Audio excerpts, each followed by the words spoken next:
Superweapons by the Imperial Department of Military Research, or IDMR. Limitless military strength packed into a single destructive machine. It is no fantasy. For millennia, concentrated firepower has been sought by warlords and kings. Here, at the IDMR, we have discovered new means to harness the power of enormous kyber crystals, only spoken of in legends. We are hard at work, crafting the next generation of superweapons in the service of Emperor Palpatine. What is a superweapon? An excellent question. Superweapon is an inexact term, but generally describes any weapon that has a destructive capability far outstripping anything else on the battlefield. During Coruscant's murky prehistory, a gel cinderstaff might have passed for a superweapon. In modern times, we have the ability to shatter Coruscant itself, but I'm getting ahead of myself. Did superweapons exist before the Empire? Oh, indeed. I must say, however, that the IDMR has raised the science of superweapons to a rare art. You only need to look up the records concerning the Starforge of the Rakata to read on historical superweapon.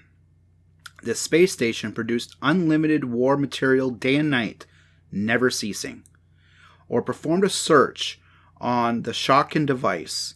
This primitive construct would ignite the universe into a conflagration or collapse it into a singularity, depending on which genre or holothriller you prefer. Other stories tell of weapons of immense scale activated during the ancient battles between Sith and Jedi. Here are two of my favorite examples. You can see why the IDMR is inspired to outdo the monuments of our ancestors. The shock drum. The Sith Empire built this device more than 3 millennia in the past, taking advantage of the period of détente in its war against the Republic. When placed on the surface of a planet, the shock drum emitted a concentrated ultrasonic waves. Over the course of hours or days, these waves grew in strength until they shook continents.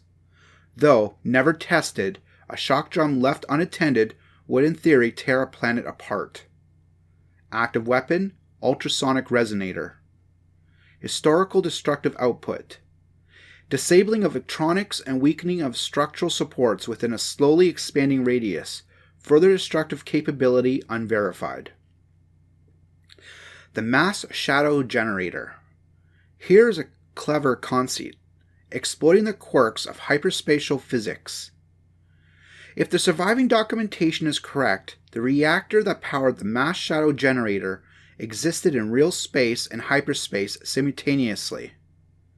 This allowed it to tap into the latent energy of a planet's mass shadow and release it as a dangerous gravity wave. Records say that the Republic installed the mass shadow generator at Malachor 5 near the end of the Mandalorian Wars. Did it work?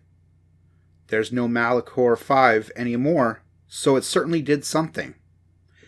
Active weapon, hyperspatial gravimetric generator. Historical destructive output, annihilation of capital ships and space stations. Unverified destruction of planetary core. So what superweapons does the Empire currently have at its disposal? More than you think. I will detail some below, but understand that even with your level of security clearance, many active projects just remain classified. The torpedo sphere.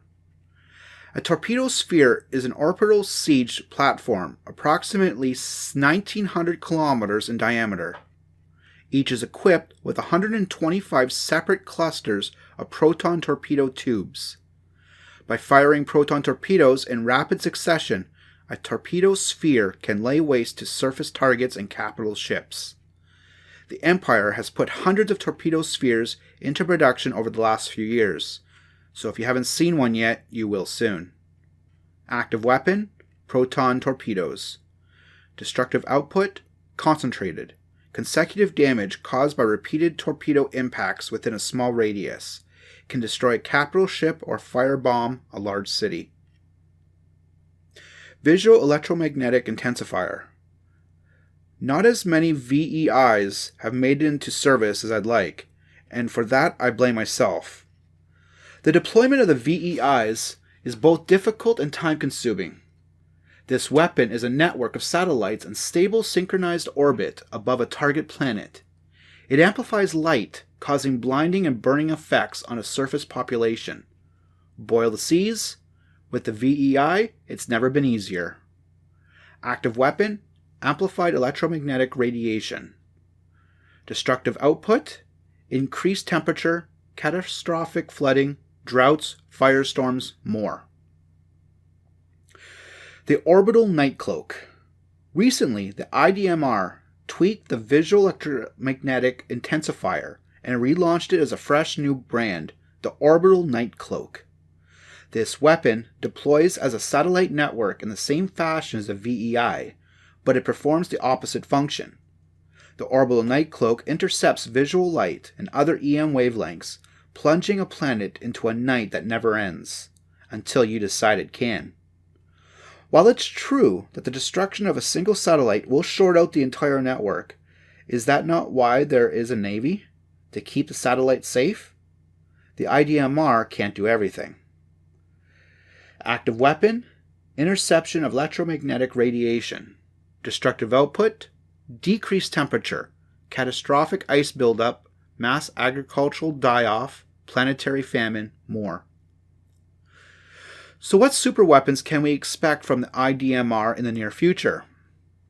How I wish I could answer that question to the full extent of my expertise. Suffice it to say the researchers are quested at testing facilities and think tanks across the empire, tucked away from prying eyes and rebel sabotage. The projects listed below are experimental and not yet ready for deployment. I hope they give you a taste of the bright glories to come. Super Laser Star Destroyer. A Star Destroyer is the backbone of the Imperial Navy. Through retrofitting, we have learned how to make a super laser the backbone of a Star Destroyer. Such a weapon would allow a Star Destroyer to break apart a small moon or crack a continent in half. Testing has begun on the Conqueror, with more to come as soon as we solve issues of miniaturization and power output. Active weapon, super laser generator and focusing dish. Anticipated destructive output, annihilation of a small moon, less than 200 kilometers in diameter. The metal crystal phase shifter. I'm quite fond of the MCPS, though I do recognize we will need to rename it before it is put into active service. In early testing, the MCPS projects an energy field that weakens the molecule bonds of a target. A section of the Durasteel bathed in an MCPS field will quickly be riddled by thousands of imperceptible cracks. If this should happen to a pressurized hull of a warship, such flaws would trigger a catastrophic loss of structural integrity and sudden venting of ship's atmosphere into space. Active weapon, classified, MCPS molecular configuration field. Anticipated destructive output, capital ships and smaller starships, destroyed indirectly through hull weakening. The Omega Frost. TAGCO, a nationalized imperial corporation, has contributed to encouraging developments for a project dubbed Omega Frost. This weapon uses two conductor towers to project an energy field across thousands of kilometers. Within this field, moisture is instantly flash frozen, and molecules have minimal vibrations as they approach absolute zero. Active weapon, freeze ray. Anticipated destructive output, shattering most vehicles and structures, instant death for any biological beings. World Devastator. Now there's a name Copnor would love. My colleague, Dr. Leth, has allowed me to reveal only the most basic information concerning this promising line of research. World Devastators are battle wagons that hover above a planetary surface on anti-gravity repulsors. They project a powerful tractor beam from their ventral bay and draw ground-level detritus into their bellies where it's smelted into raw ore. Internal factories then churn out automated attack fighters to provide the World Devastators with a defense escort screen. Active weapon, overpowered tractor beam and rapid production of attack assets. Anticipated destructive output, prolonged, sustained damage to planetary infrastructure.